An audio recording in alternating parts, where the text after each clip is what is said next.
네, 최근에 한일 관계를 보면 마주보고 질주하는 기관차처럼 위태로워 보입니다. 네, 우리 입장에서는 일본 통해 복원이 시급하지만 현실이 녹록지 않습니다. 김중배 기자입니다.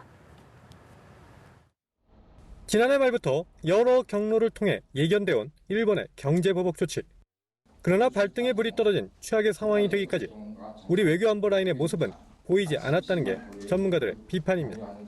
통상 전문가인 김현정 청와대 국가안보실 2차장은 물론이고 청와대 출신인 난관표 주 일본 대사도 외교 현장에서 뚜렷하게 어떤 역할을 했는지 알려지지 않고 있습니다.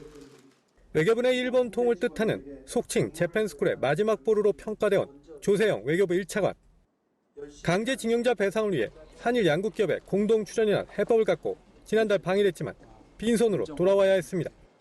일본 외무성 내부의 정통한 소식통은 조차관의 제안은 때늦은 것으로 그가 일본 통이기에 오히려 더 실망한 분위기였다고 말했습니다.